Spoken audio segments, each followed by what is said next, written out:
Gloria a Dios. Sean todos bienvenidos a la casa del Señor. Ahorita saludamos a los que nos están viendo a través de las redes sociales y nos verán a través de Facebook Live y de YouTube.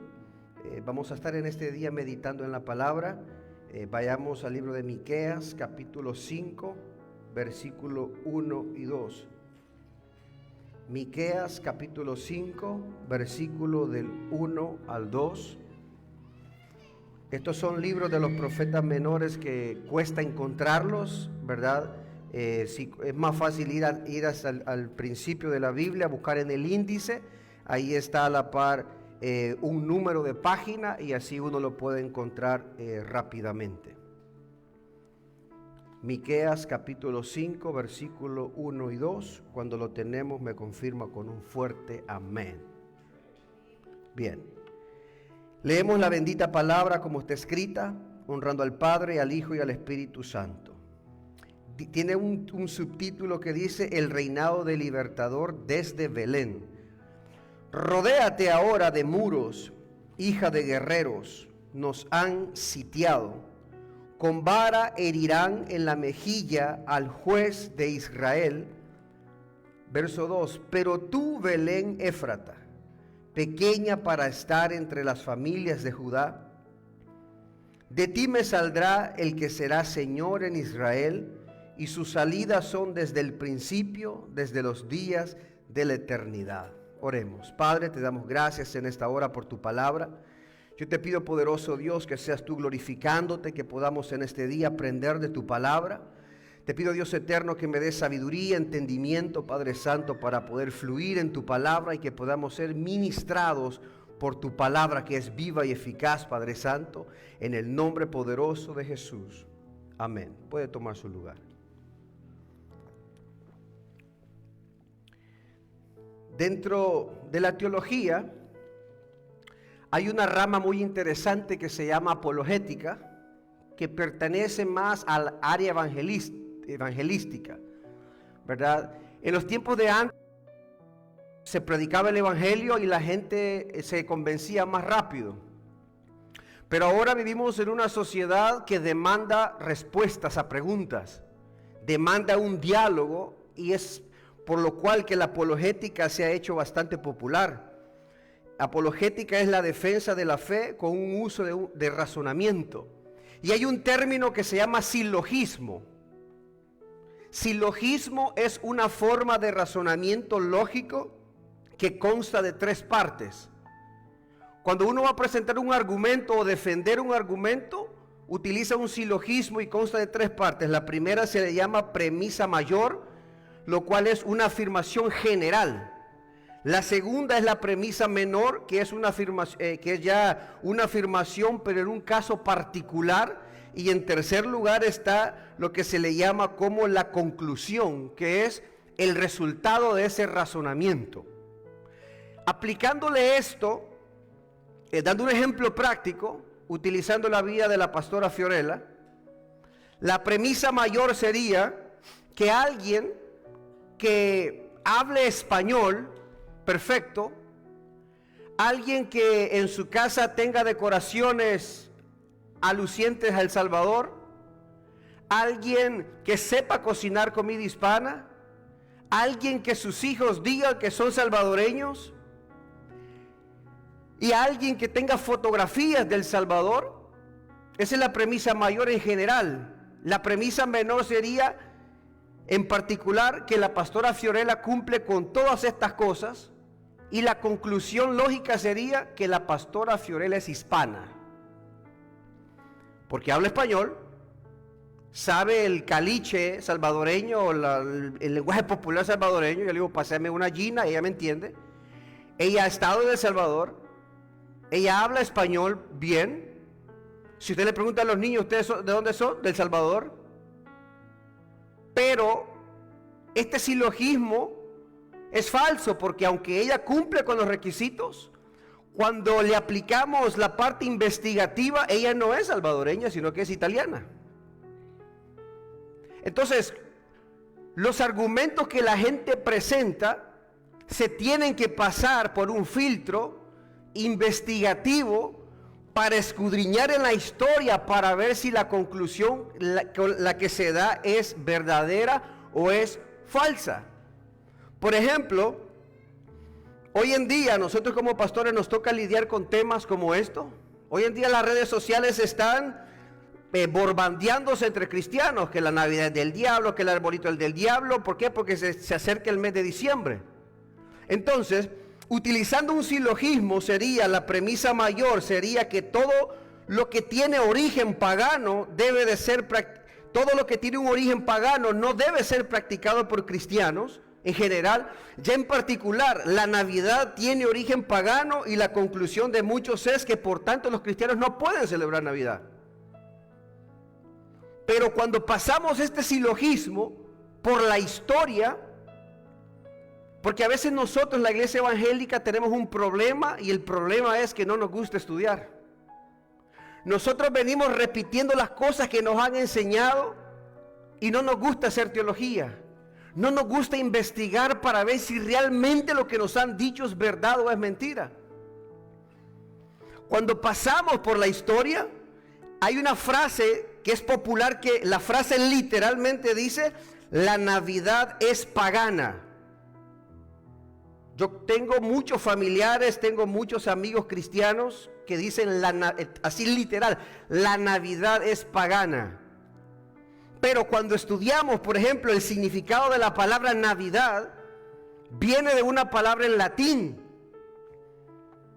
Y Navidad en latín es una transliteración, significa nativitas, que significa el nacimiento, pero este término de nativitas o natividad solo se le dio única y exclusivamente al nacimiento de Jesús. En el idioma latín, alguien no podía utilizar esta palabra Navidad o nativitas para decir estoy celebrando mi Navidad o celebrando mi nativitas, sino que dice que en el idioma latín la palabra que se utilizaba para hablar de otro nacimiento fuera de Jesucristo era la palabra natalis.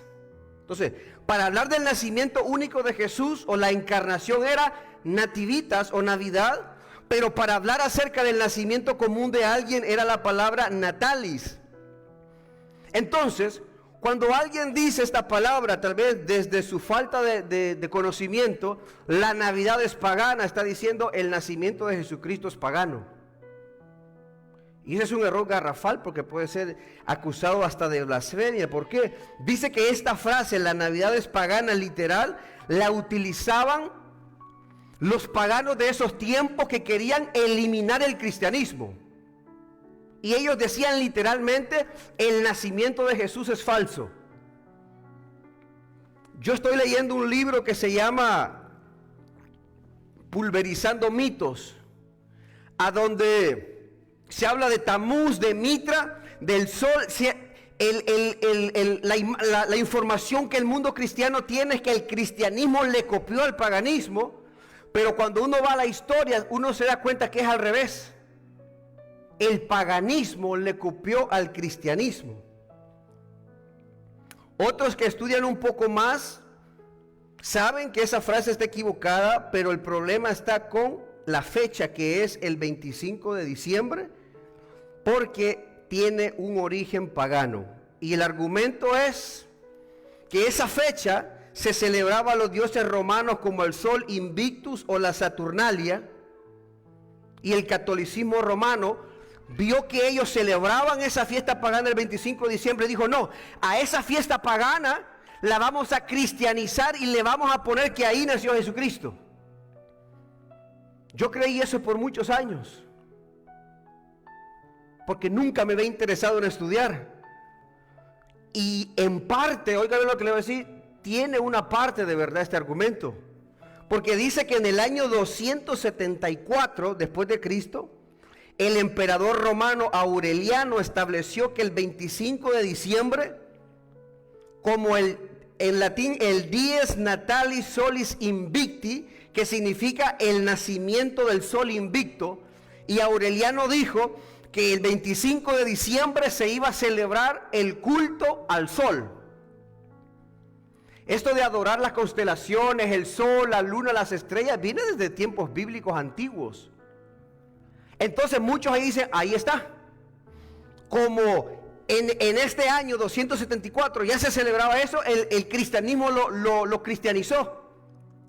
A una fecha pagana fue cristianizada. Pero cuando usted va a la Biblia, cuando usted va a la historia, puede buscarlo en Wikipedia o cualquier fuente histórica, dice que ya en el año 204, un teólogo llamado Hipólito de Roma, en su comentario al libro de Daniel, decía que el 25 de diciembre celebraban la conmemoración del nacimiento de Jesucristo. Estamos hablando de 70 años antes. Ya los cristianos después de la era apostólica celebraban en esa fecha. Y 70 años después el paganismo, los romanos lo tomaron ¿para qué? Para celebrarle al sol. Pasa lo mismo que hoy en día con el 31 de octubre. ¿Qué celebra el cristiano el 31 de octubre? La Reforma Protestante. ¿Y qué hicieron para opacar esa fecha tan importante? Pusieron el Día de las Brujas o el día de Halloween. Y la pregunta que yo me hacía era entonces, ¿cómo sacaron el 25 de diciembre? Dice que todo esto fue un desarrollo histórico. Cálculos hechos por cristianos primitivos después de la era apostólica, en primer lugar, utilizaron datación o información aproximada, en las cuales ellos veían datos históricos, porque la Biblia da datos históricos, fechas históricas, y hicieron sus conclusiones. Por ejemplo, en el caso de Jesús, dice que en los evangelios sitúan el nacimiento entre el reinado de Herodes. Cuando Cristo nació, Herodes el Grande mandó a matar a los niños. Entonces, los historiadores, como Roma documentaba todo, buscaron qué fecha fue esa matanza por el emperador Herodes, y ahí comienzan a calcular, porque en esos tiempos o en esos años, 2 años antes nació Jesús. En Mateo 2, luego está en Lucas 2 el decreto del empadronamiento de César Augusto. En Lucas 2, cuando María y José viajan a Belén a ser empadronados, y ahí nace Jesús. Entonces, ellos buscan los datos históricos de en qué fecha los romanos hicieron eso para poder calcular.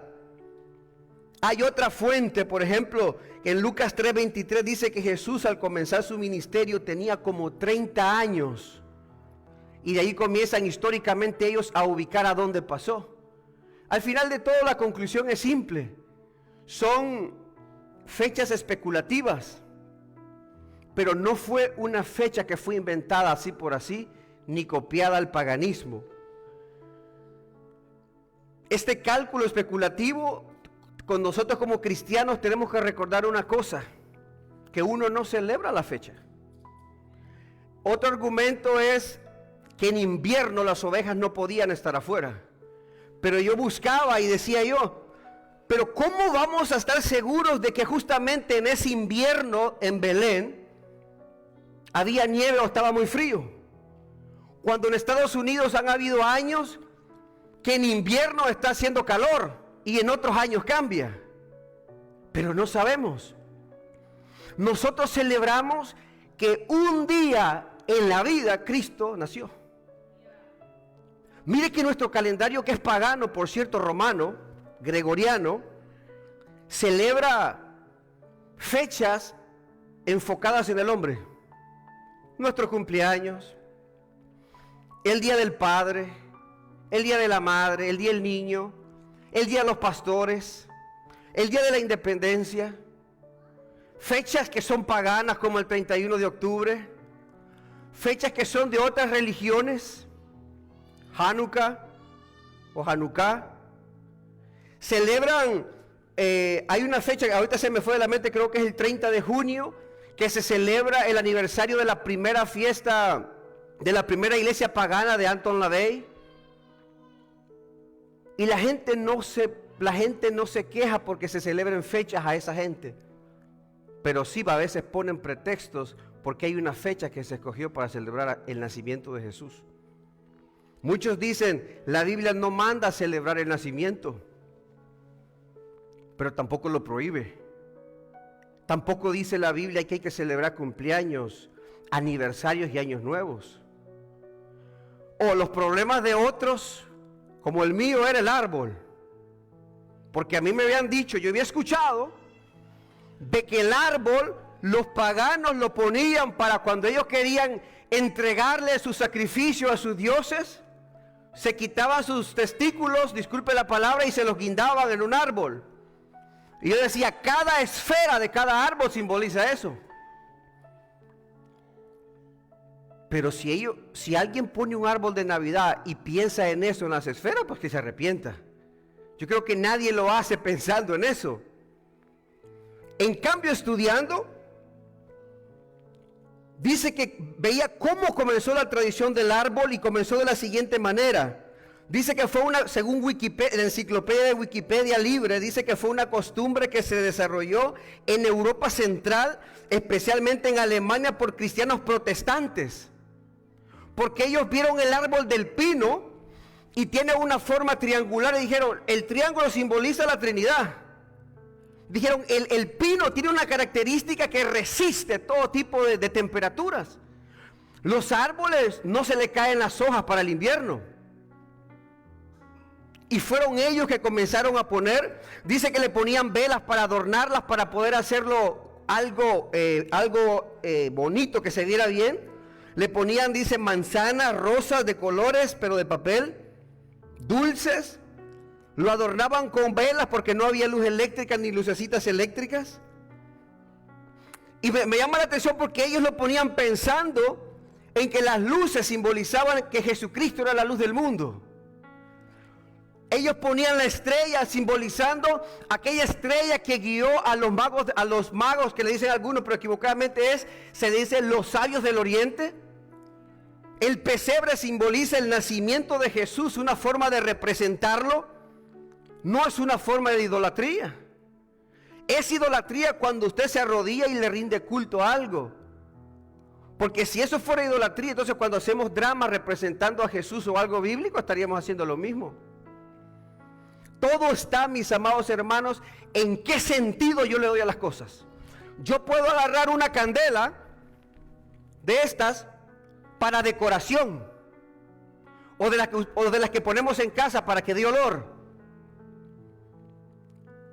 Lo puedo utilizar para decorar, para traer olor o para alumbrar si se va la luz. Y no está mal. Pero si yo agarro una vela y se la enciendo para un santo o otro Dios, ahí está equivocado. Un cuchillo, yo puedo comprar un cuchillo y le puedo dar el uso que yo quiero, para matar o para prepararle una cena a mi esposa.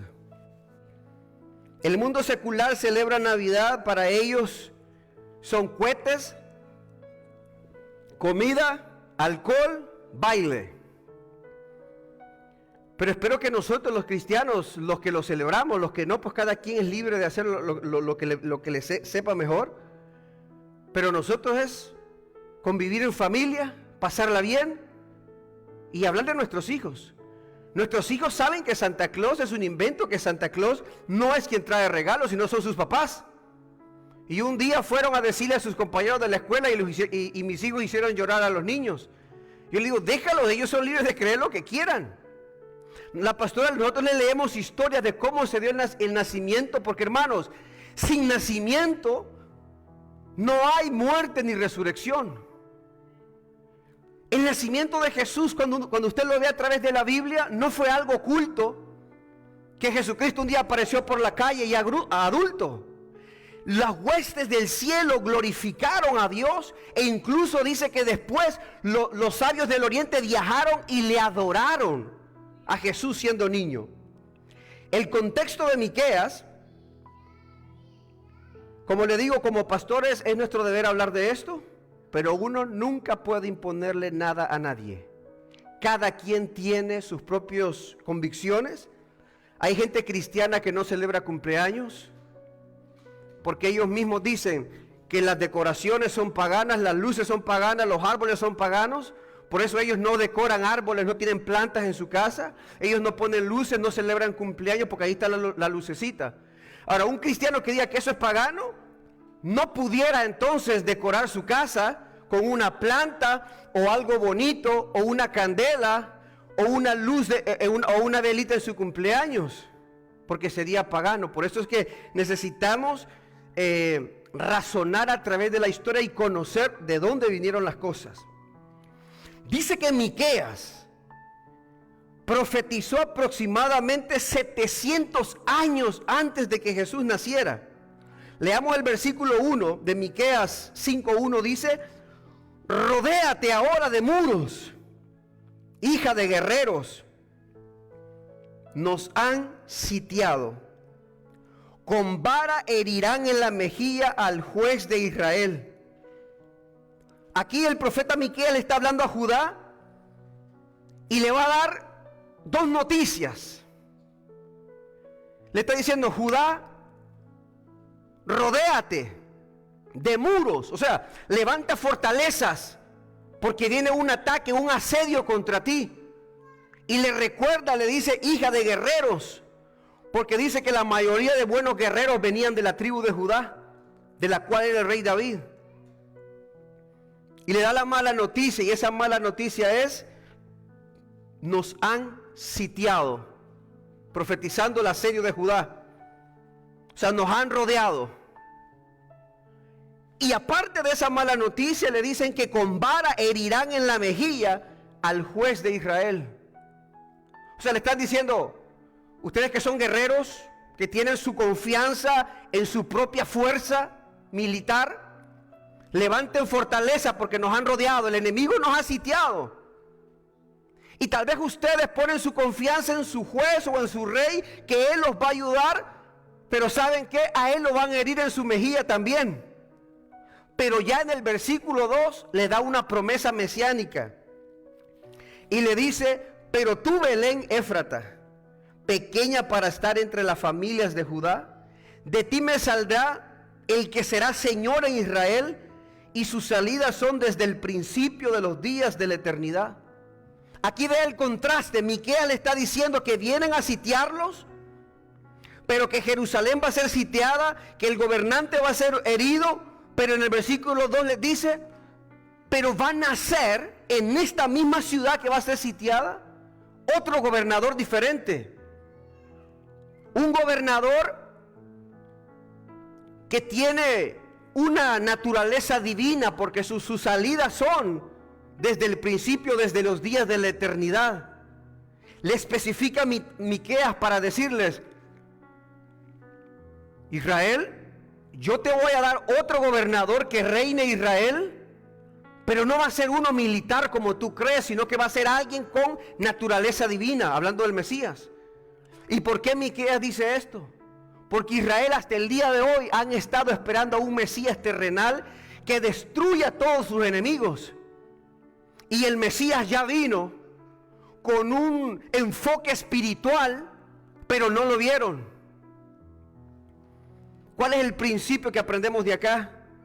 Que cuando el gobierno humano falla, Dios introduce a un rey divino. Quizás el gobierno humano de tu país te falló. Yo hablo del mío porque nací en El Salvador. Quizás en mi niñez nuestros presidentes o el suyo le fallaron. Quizás se robaron el dinero que era para arreglar sus calles. Un día iba yo para el instituto, para la escuela, pantalón color azul marino y camisa blanca, y mi mochila, y era invierno, y habían charcos por todos lados y tenía que ir evadiéndolos. Y un perro que venía corriendo se paró en el charco y comenzó a sacudirse y me manchó todo. Quizás nuestros gobernadores nos fallaron. Acuérdense, estamos en el principio que cuando el gobierno humano falla, Dios introduce a un rey diferente, a un rey divino. Quizás a muchos pandilleros de las maras del Salvador que están en la SECOT, que están presos. Quizás son producto porque el gobierno les falló. Porque el gobierno debió haber cuidado de ellos. Debió haber proveído centros de formación, debió haber protegido mejor seguridad, debió haber proveído quizás mejores sistemas de oportunidades, pero ellos no lo encontraron y terminaron en las pandillas y terminaron muertos. Quizás el sistema educativo nos falló también. ¿Por qué? Porque nos dieron clase de historia, nos dieron clase de química, nos dieron clase de ciencia, nos dieron clase de biología, pero no nos hablaron del Creador. Quizás nos dieron clases de cómo utilizar un preservativo, nos dieron clases de sexo, pero no nos dijeron que la fornicación era pecado. El sistema también nos falló, el gobierno nos falló. Quizás en este país a muchos inmigrantes el gobierno les ha fallado, porque dieron su vida en este país y por no tener papeles los separaron de su familia y los deportaron y quedaron unos acá y unos allá. Quizás sus padres, nuestros padres nos fallaron también. Quizás sus papás y los míos no nos supieron cuidar nuestro corazón. Quizás pasamos por algún trauma porque nos descuidaron, porque estaban tan ocupados trabajando. Quizás nos fallaron porque no nos educaron principios morales y espirituales. Quizás ellos nos empujaron a la idolatría porque sus papás a ellos también le fallaron y los empujaron a la idolatría. Pero cuando todo el mundo nos ha fallado, Dios, la Biblia, introduce a un gobernador diferente que se llama Jesucristo. El que nunca nos ha fallado. El que nos puede restaurar. El que puede restaurar al que está preso en una cárcel.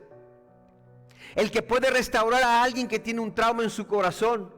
El que puede restaurar a alguien que está en pecado. El único que nos ha podido transformar a nosotros es Jesucristo. Nadie más nos pudo cambiar, solo Él. Y qué lindo que Dios en su soberanía, después de la caída de Génesis 3, Dios ofreció a su Hijo Jesucristo para que naciera, como dice en Juan 1:14, y ese verbo habitó entre nosotros. Esa palabra habitar entre nosotros significa hizo una casa, un hogar entre nosotros y la tierra. Y vimos su gloria, dice Juan, como la gloria del unigénito lleno de gracia y de verdad. Fue Jesucristo el único que no nos ha fallado. ¿Y por qué entonces mucha gente cuando el hombre le falla, por qué se va? Si Cristo nunca le ha fallado. Porque nosotros como pastores les podemos fallar. Vamos a darles promesas que quizás no vamos a cumplir. Quizás vamos a descuidarlos en algún tiempo. Pero hay un rey de reyes que se llama Jesús, que nunca le ha fallado y nunca le va a fallar. Por eso es que su confianza tiene que estar siempre puesta en Él. El Dios que transforma todo dice, pero tú, Belén Efrata. Dice que el profeta Miqueas especifica qué tipo de Belén iba a ser. Porque no dice, pues tú Belén, sino que dice tú Belén Efrata. En primer lugar, dice que la palabra, dice que habían dos tipos de Belén. Belén, una se llamaba el Belén de Zabulón, de la tribu de Zabulón, que estaba al norte de Israel. Y estaba el Belén Efrata, que donde era el rey David, que era la que estaba en el sur. Por eso el Espíritu Santo inspira a Miqueas y dicen cuál Belén van a hacer, para que después no viniera alguno y dijera, no, es que el Mesías vino de la tribu de Zabulón. No, Jesucristo dijo que el Mesías vendría del linaje de David. La palabra Belén en hebreo se pronuncia Beit-Lehem. Beit significa casa y Lehem significa pan. Belén significa casa de pan. Por eso que Jesús en Juan 6:35 dijo, Jesús les dijo, yo soy el pan de vida. El que a mí viene nunca tendrá hambre y el que en mí cree no tendrá sed jamás. Entonces, Jesucristo, el pan de vida, nació en la ciudad que se llama Casa de Pan. Jesucristo le está diciendo a un pueblo judío experto en este tipo de lenguaje oculto, que de la casa de Belén nacería el maná o el pan del cielo, cuando Deuteronomio y en Mateo 4:4 dice, porque está escrito, no solo de pan vivirá el hombre, sino de toda palabra que sale de la boca de Dios. Jesucristo le está diciendo al pueblo de Israel que de un pueblo insignificante llamado Casa de Pan o Belén iban a ser su alimento espiritual. Porque ellos estaban enfocados en lo material, buscando un Mesías material, terrenal. Pero Jesucristo les dijo: yo, el pan de vida, naceré en un lugar que se llamará Casa de Pan. Hubo un tiempo en la historia de Israel que dice que hubo una gran hambre en Belén. O sea, en la Casa de Pan no había pan. Eso puede pasarle a un cristiano. Oh, somos cristianos, pero no hay frutos dentro de él. Cristiano significa un discípulo de Jesús. Yo puedo decir: yo soy un cristiano, pero si nuestra vida no modela la vida de un discípulo de Jesús, simplemente tenemos un nombre de apariencia. Belén era una ciudad pequeña, porque el mismo Miqueas dice: pero tú, Belén Efrata, pequeña para estar entre las familias de Judá. Era una ciudad pequeña, pero el principio aquí es que Dios escogió una ciudad pequeña para él llegar. Dios no nació en un palacio de un rey a donde nadie tenía acceso a él. Jesucristo iba a nacer en Belén y en un establo, en un lugar donde habían animales, simbolizando de que él iba a estar al alcance de todos. Lo vamos a ver más adelante en Lucas capítulo 2. Aquí está el principio, que Dios puede usar tu vida, por humilde que parezca, para manifestar su poder y cumplir su propósito eterno. Usted sabe que Belén, antes de Jesús, Belén era una ciudad pequeña, pero después de que Jesucristo nació ahí, la transformó para siempre. Ahora todo el mundo quiere viajar a Belén, porque fue el lugar donde nació Jesús. O sea, lo que le dio el valor a esa ciudad insignificante, tan pequeña de Judá, es que el Mesías, el Redentor, nació ahí. Usted y yo podemos ser muy insignificantes para este mundo,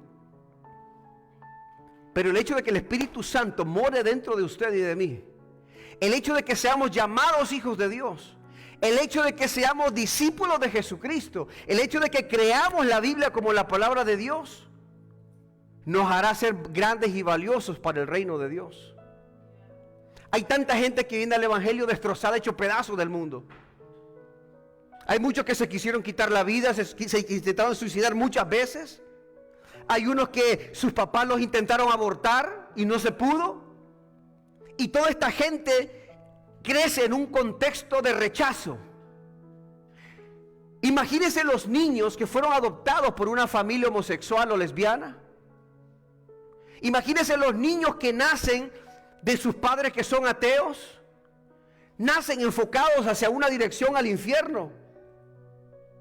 Pero todo ser humano nace y tiene la oportunidad de escuchar el Evangelio. Porque Jesucristo, el Rey de Reyes y Señor de Señores, nació en un lugar público.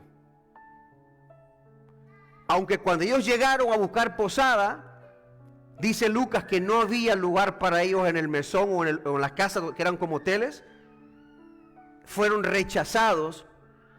El tema de mi sermón es el Dios que nació entre corderos, y Jesucristo nació en un pesebre al aire libre, simbolizando que estaba al alcance de todos.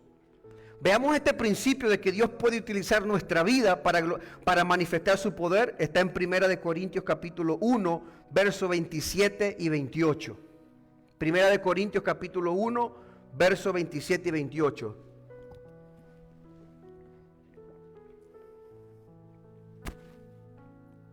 Cuando lo tiene me confirma con un amén de soldado.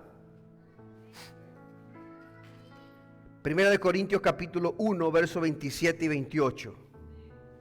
Sino que lo necio del mundo escogió Dios para avergonzar a los sabios, y lo débil del mundo escogió Dios para avergonzar a lo fuerte. Pablo está hablando acerca de la falsa sabiduría y del orgullo humano. Versículo 28 dice: y lo vil del mundo, lo menospreciado escogió Dios, y lo que no es. Cuando dice y lo que no es, siguiendo el contexto, significa lo que no es reconocido como sabio, para deshacer lo que es, para deshacer aquello, el orgullo o lo que se creen sabios. Como le decía al principio, a muchos seres humanos los intentaron matar desde el principio, los rechazaron. Y a esa gente Jesucristo, Dios escogió. Y alguien que quizás fue a primer grado nomás, que no es educado, ha comprendido el Evangelio de Jesucristo, que para muchos es locura, para humillar a lo fuerte y lo sabio de este mundo, para humillar a aquellos ateos que son científicos, filósofos, que niegan la existencia de un Dios. Todo el orgullo, toda la sabiduría humana que tienen no les alcanza para creer en un Dios creador. Y alguien que nosotros, que ni siquiera somos gente preparada, hemos comprendido el Evangelio. A nosotros Dios nos ha utilizado para humillar a los grandes. El Evangelio es para todos. Pero mucha gente, mientras más estudios seculares tiene, más se aparta de la verdad. Es por eso que el estudio no es malo, el estudio es buenísimo. Pero nunca tiene que ir acompañado de buscar lo espiritual. Usted me puede dar a mí clases de hebreo, arameo y griego como usted quiera. Pero si no ora, no ayuna, no practica la palabra y no vive una vida rendida a Dios, de nada le va a servir. Necesitamos unir las dos cosas para ser efectivos. Ahora vamos a 2 de Corintios capítulo 4, versículos del 7 al 9. Belén es una ilustración viva del principio de que los hombres miran y buscan la grandeza externa, pero Dios busca los corazones sencillos y dispuestos para realizar su propósito eterno.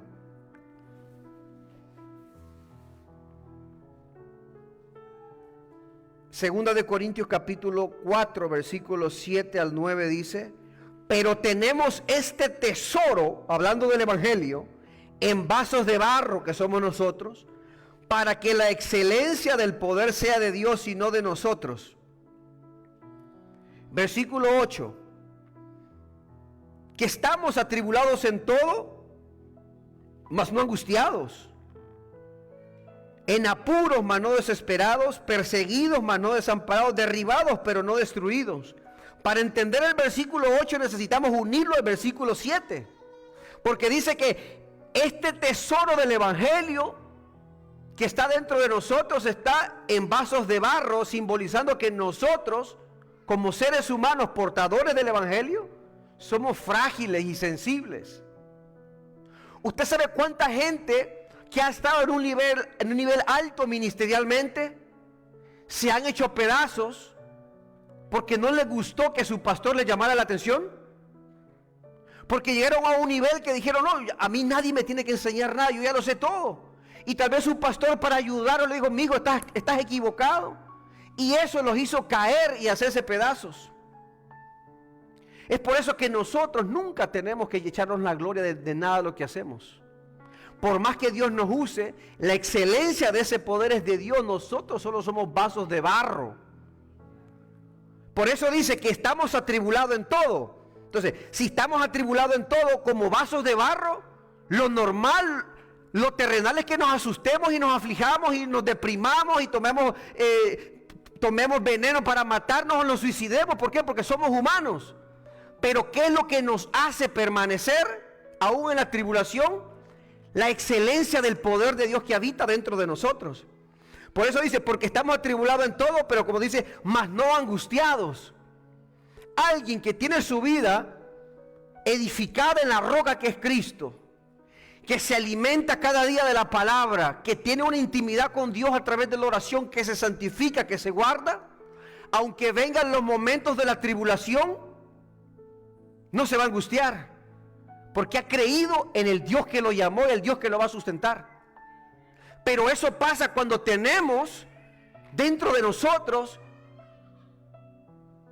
ese poder de Dios, esa confianza, esa relación con el Señor. Pero si no la tenemos, cuando vienen las angustias, las tribulaciones, nos desplomamos. Luego dice: en apuros, mas no desesperados. Estamos pasando por momentos de apuro, por momentos difíciles que tenemos que actuar al momento. Pero Dios nos da la tranquilidad de decir, bueno, Señor, estoy pasando por esto. En vez de decir, voy a ver a quién llamo, voy a ver qué hago, Dios mío. Si caemos de rodillas y decimos, Señor, estoy pasando por esto, no sé qué hacer. Padre, lo pongo en tus manos, interviene, haz algo. Dame sabiduría para poder pensar. Aunque estemos en apuros, no nos vamos a desesperar. Perseguidos, mas no desamparados. Que aunque nos estemos pasando persecución, como estamos tan conectados con Dios, tan llenos del Espíritu Santo, que nunca nos vamos a sentir desamparados. Ese es el poder de Dios operando en nosotros los vasos de barro. Por eso es que al final de una prueba, ¿quién de ustedes ha dicho, salí de esta prueba, y dice, wow, qué fuerte soy yo? ¿Qué decimos siempre? Gracias, Señor, porque pasé de esta. Le damos la gloria a Él. Derribados pero no destruidos, que aunque estemos ya en lo último, derribados ya por el suelo, pero siempre teniendo la fe de que no estamos destruidos, que Dios está con nosotros. Vamos a Lucas capítulo 2, versículo del 1 al 7. Vamos a ver el cumplimiento de la profecía de Miqueas. Y esto, hermano, este cumplimiento del nacimiento de Jesús, aprendemos la confiabilidad de las Escrituras.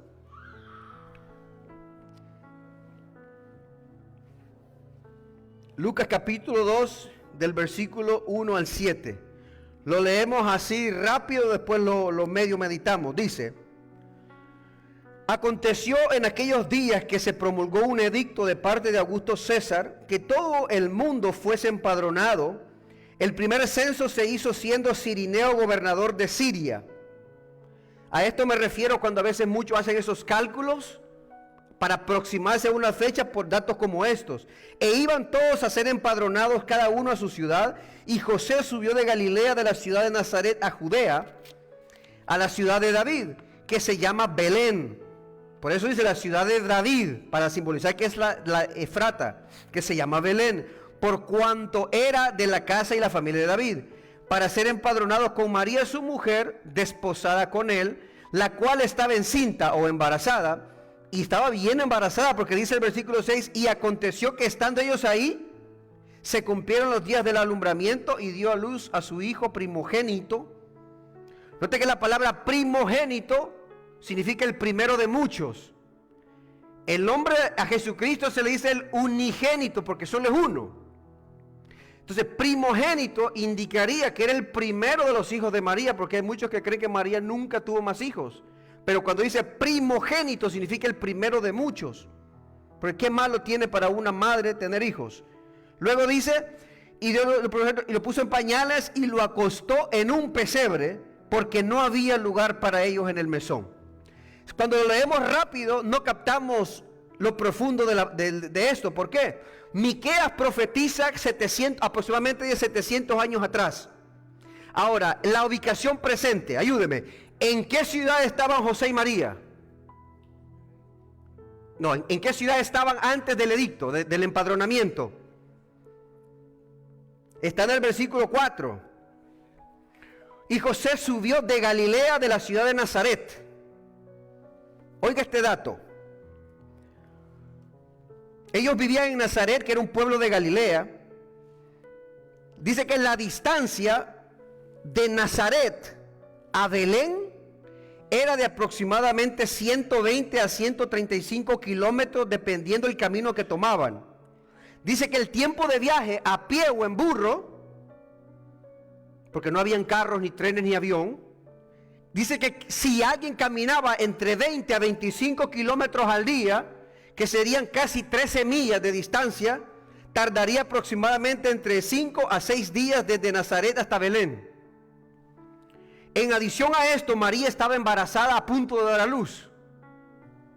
Ahora, Dios en Miqueas 700 años atrás dijo que en Belén nacería Jesús.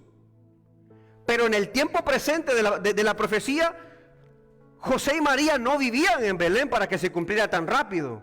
Vivían en Nazaret, lejos. ¿Qué mujer embarazada de ustedes que esté a punto de dar a luz va a hacer un viaje de 6 días en burro caminando? Por voluntad propia. En aquellos tiempos que era tan difícil, el viento frío del desierto, caliente, las temperaturas fuertes, el terreno, por voluntad propia nadie lo haría. Hay mujeres que cuando están embarazadas no quieren ni siquiera caminar de la cocina al baño porque pesa. Bueno, el día la pastora me dijo que me iba a amarrar una sandía o algo para que yo comprendiera el dolor que pasan las mujeres, lo difícil que es. Entonces, ahí vemos los obstáculos para esa profecía. Entonces, Dios tuvo que intervenir y hacer algo para hacer de que José y María salieran de su ciudad y ponerlos en un proceso incómodo para que puedan llegar a tiempo. Porque si Jesús entre esos caminos del burrito de allá para acá, María daba luz a medio camino, la profecía no se cumplía. ¿Y qué hizo Dios? En el versículo 1, Dios utilizó a un hombre pagano para que realizara, ¿qué cosa? Un edicto para que fuera obligatorio a todos viajar a Belén. Y como María y José eran de la descendencia de David, tenían que ir a la ciudad de Judá. En el versículo 1 dice: aconteció que en aquellos días se promulgó un edicto de parte de Augusto César que todo el mundo fuese empadronado. Este primer censo se dio siendo Cirineo gobernador de Siria, e iban todos para ser empadronados cada uno a su ciudad. Y allí es donde dice el versículo 4: y José subió de Galilea, de la ciudad de Nazaret, a Judea, a la ciudad de David que se llama Belén. Si le pusiéramos todos estos datos, dijera: y José tuvo que dejar Galilea de la ciudad de Nazaret y agarrar un camino incómodo con su esposa María, que estaba a punto de dar a luz, y fue un camino tremendo, exhausto. La Biblia no nos dice si ellos se quejaron o no en el camino. No sabemos si María decía: oh, la profecía de Miqueas, yo creo que ahorita vamos allá. No sabemos. O si María simplemente con José iban quejándose diciendo: Dios mío, con mi mujer así, y vamos a hacer este viaje, pero ¿qué le pasa a este hombre? ¿Por qué hace este edicto de empadronamiento cuando mi esposa está así? A lo que quiero llegar es que muchas veces Dios tiene una palabra para nosotros, Dios tiene una promesa, pero nosotros estamos en el presente en una posición leja. O sea, pareciera que las cosas no se van a cumplir, pareciera que estamos lejos del propósito. Y Dios va a permitir situaciones incómodas, utilizar gente pagana tal vez, para empujarnos hacia la promesa.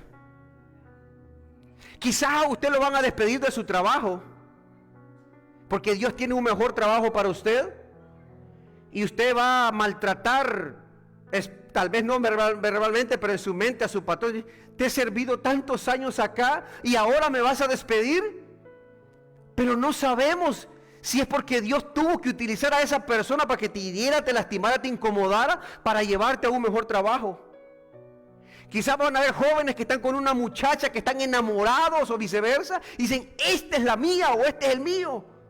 Pero Dios va a permitir que esa pareja te lastime el corazón, te rompe el corazón, porque Dios tiene a alguien mejor para ti. Tal vez vamos a pasar por desiertos, por procesos difíciles, pero no es porque Dios nos quiere lastimar, sino es porque Dios nos va encaminando hacia el cumplimiento de nuestra promesa. Vea lo que dice el versículo 7. En el 6 se cumple Miqueas 5. Dice: y aconteció que estando ahí ellos, se cumplieron los días de su alumbramiento, y dio a luz a su hijo primogénito, y lo envolvió en pañales y lo acostó en un pesebre, porque no había lugar para ellos en el mesón. Dice que a través de la multitud no había lugar para ellos ahí en las casas de posada. Imagínese esta escena de que usted va con su esposa y Jesús ya había nacido, porque dice que el niño nació, dice que el niño ya había nacido, versículo 7, y dio a luz. O sea, él ya había nacido, y después dice: lo puso en un pesebre porque no había lugar para ellos en el mesón. Entonces, esto nos indica que Cuando José llegó a tocar la puerta de ese mesón, de esa casa, y dijo, supongamos que María estaba casi dando a luz, mire, mi esposa está a punto de dar a luz.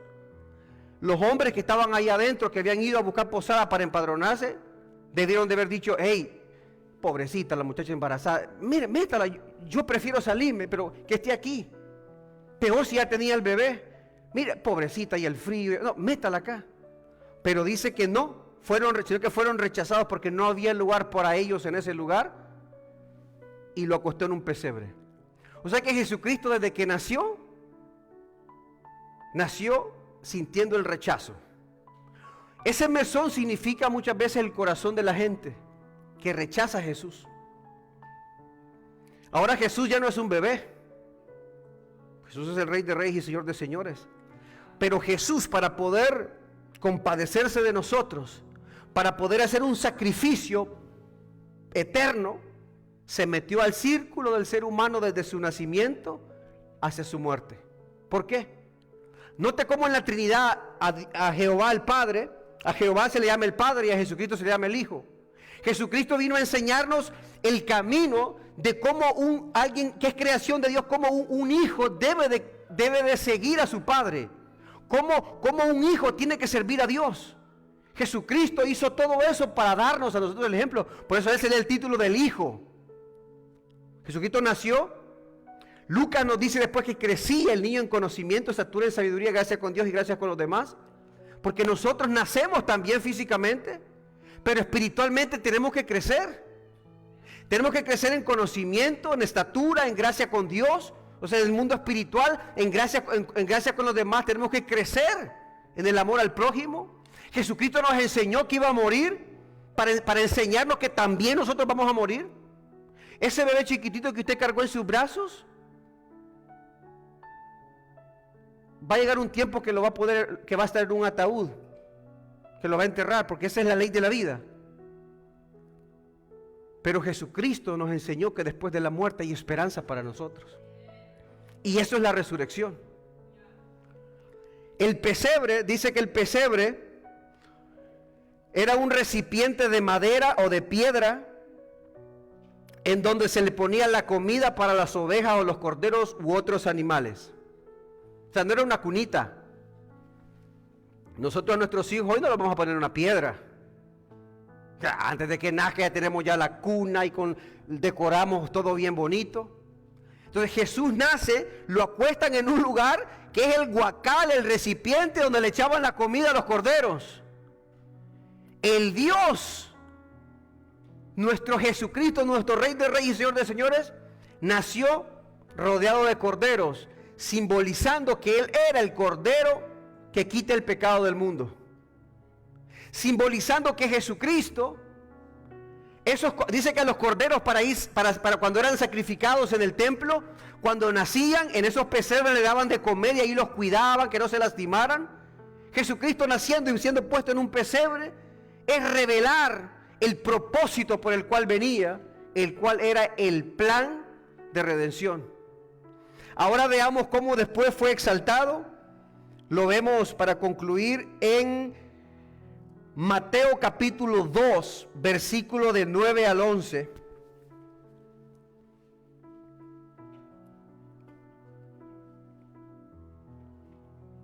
Antes los reyes, antes los pastores, los ángeles anunciaron con gran gozo, pero ahora venía el tiempo de la adoración.